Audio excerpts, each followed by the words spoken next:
Hey guys, welcome back to my standard gauge build. So today is a quick update. We're just going to look at the finishing of the little pond underneath the Hellgate Bridge. So our first step was cutting it out. So now we'll start with step 2 and I'll just show you how I finished out the little pond, which then let me mount the Hellgate Bridge and then put my track down permanently. So all the track's been mounted. I have my track bed underneath it that I was using. We talked about a little bit before, but it's the felt I was using underneath the track bed. And then just a couple of little things that I did, like the creating the track block sections, working with tubular track, just a couple of quick tips on that. And then just a quick overview of what it looks like. And then next time we'll be ready for wiring up our track, and hopefully we'll have trains running pretty soon on this. So just a quick update to show you what I've been doing, but it's been just basically a lot of tedious work cutting out all this track bed stuff, getting it underneath the track, stretching it out, and doing all this kind of stuff. So, and I had to wait for some more material to come in, so it took me a little bit, but that's all this update is for today. So let's do this. All right, here's the second step in our little lake here. So we went and we got some basic acrylic paint here. This one happens to be cerulean blue. And we just basically squeezed a whole bunch in the recess here and just spread it around with a paintbrush. We also made some sort of waves, wavy lines throughout the paint, right? And just to give it a little motion, but nobody's going to really see that for the most part.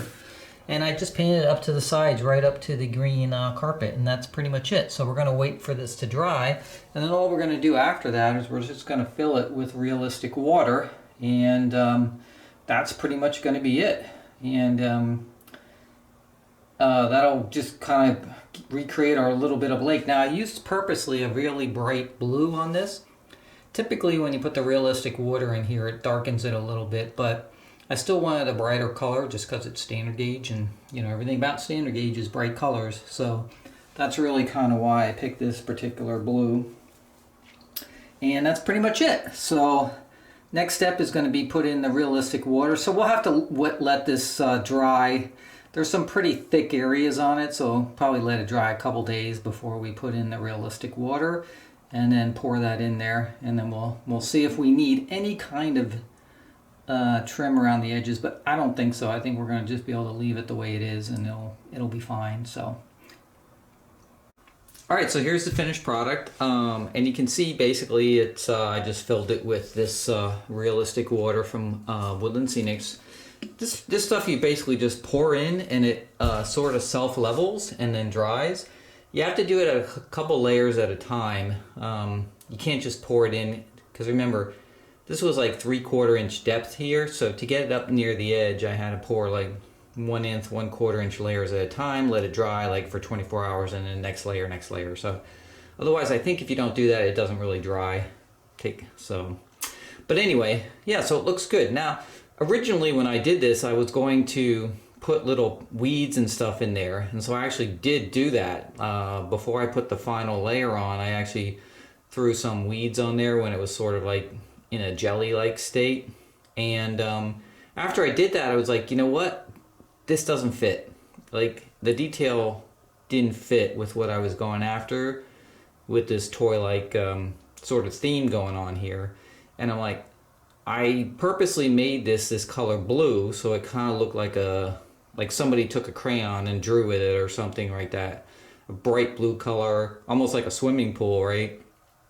Not realistic for a lake or anything, but that's the look I was going for, and it came out with a color, and I figured, nah, don't leave these little details in there. They look out of place. So I pulled them out, and then the stuff self-leveled again, and I just put my final layer on, and that's the end result. So it looks kind of cool, I think. It looks like the bridge is spanning a little pond or lake or whatever. It looks like water, so it turned out really well. So I'm really happy with that portion of it, and it was pretty simple to do.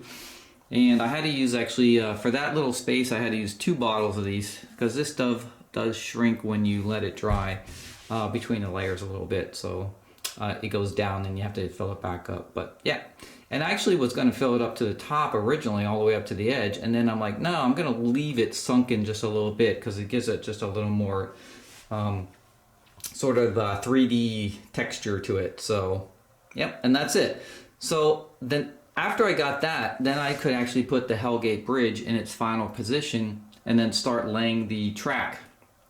So I have the outside track fastened down and all finished. So now today we're going to be working on the inside track, and I'm going to show you on the inside track basically how I did the track bed, which is that, if you remember from my other video, I told you I bought some felt from Amazon, and we're going to use that light gray color as the sort of the track bed.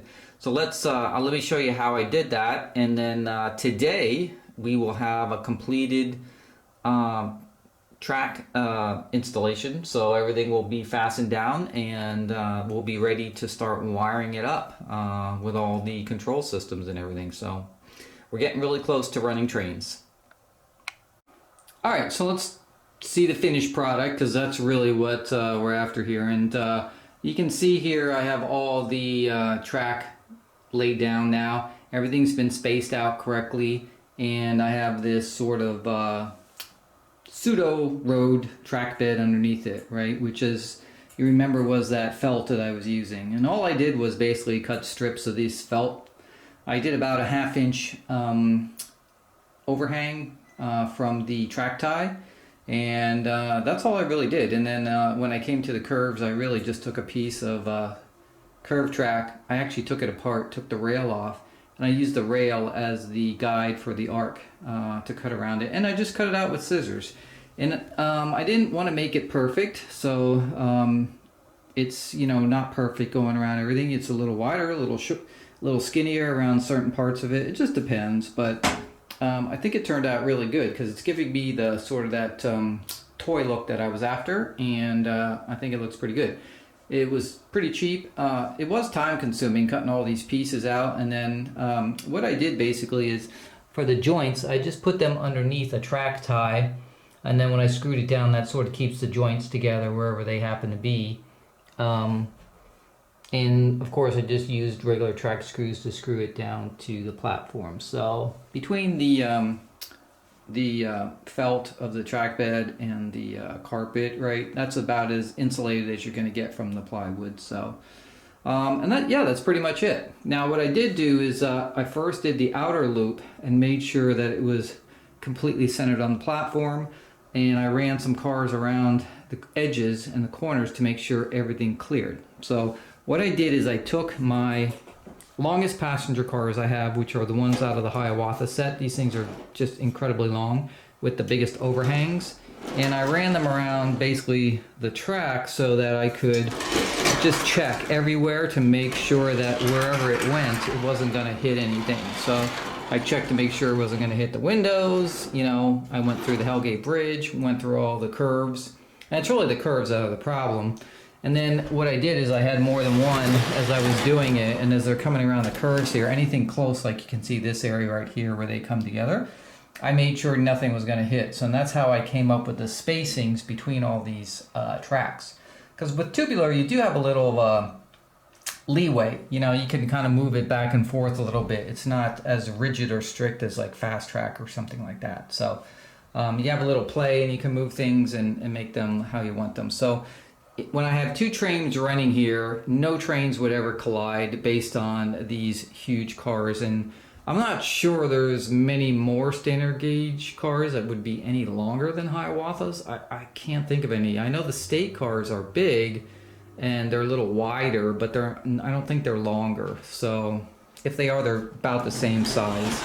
And as far as width goes, there's plenty of room on the sides here for width, so even if a little wider, it still wouldn't hit. So I can have two trains running simultaneously on both loops, and I don't have to worry about anything hitting. It's kind of the same thing I did when I did my O-gauge layout. I used 21-inch passenger cars, which had the biggest overhang, and that was kind of what I gauged everything off of as far as track spacing and things like that.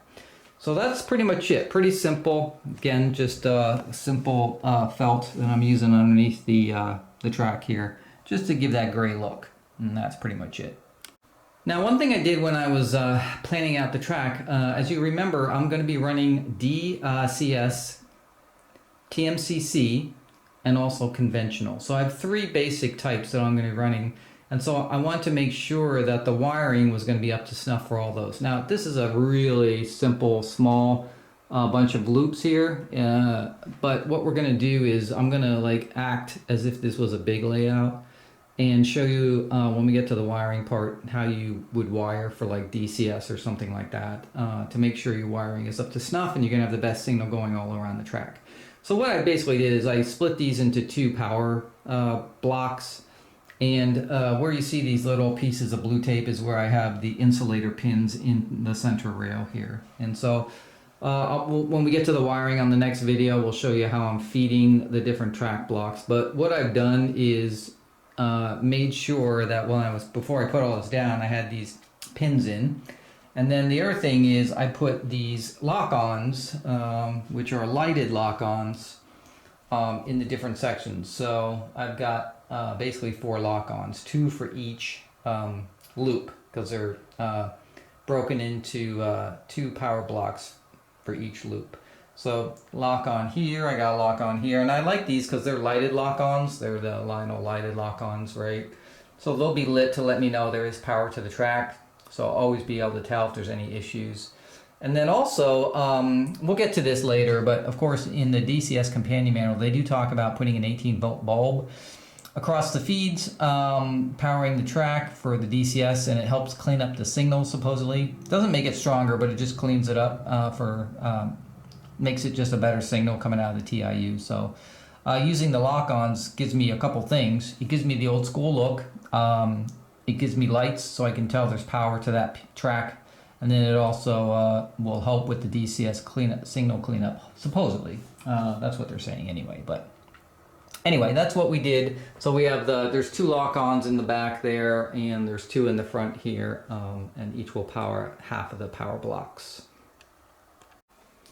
So I haven't really worked with tubular tracks since I was a kid, so I want to make sure that obviously all these connections are really tight and we're not going to have any problems with command signals and things like that. So if you're working with tubular tack, it's really probably a good idea to invest in some track pliers because they're going to help you shape the tracks and squeeze them tighter. So you're going to get nice tight connections. So before I put the tracks together, I squeezed them, and then even after, I actually had them down and everything, because you move them a little bit and they stretch. I actually squeezed each joint with the track pliers. So I got these at Hennings actually when I was up there, but these are made for both O and standard gauge tracks. So probably a good idea to get yourself a pair of those pliers if you're working with tubular track. It just makes everything so much easier than trying to use a regular pair of pliers, because it'll just shape the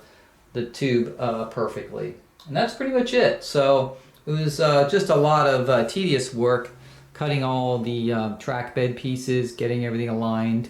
And then of course once I had the outer loop, then what I did is on the inner loop here, I just measured the distance between like here and here on both sides to make sure that I had this basically the same distance. And again, I ran all those long passenger cars around to make sure there was going to be no collisions or anything like that. So that's pretty much where I've been spending my time at the last couple weeks. I had to wait for some more felt to come in because I ran out before I could finish it, but now it's all ready to go. And wiring is going to be next, and pretty soon we'll be able to pop some engines on the track and start testing out everything and make sure it's all working correctly electrically, and I don't have any problems with any kind of connections or anything like that. Okay guys, that's it. It was just a quick update to let you know that the track is finished, give you a little view of the track bed that I did, and we're going to be ready for wiring pretty soon. So we got to wire up the switches, we got to wire up the track blocks, and then we're going to show you our plan, our wiring plan on a diagram so you can see kind of how we're laying that all out. And then we'll need to hook up the TIU, the TMCC base, and then some switches to switch between those and conventional, and we'll check all that out next time. So we're getting pretty close to running trains, but that's it for today. So as always, thanks for watching the video. You can leave any comments below. Make sure you subscribe and hit the like button, and I'll see you next time. Peace, guys.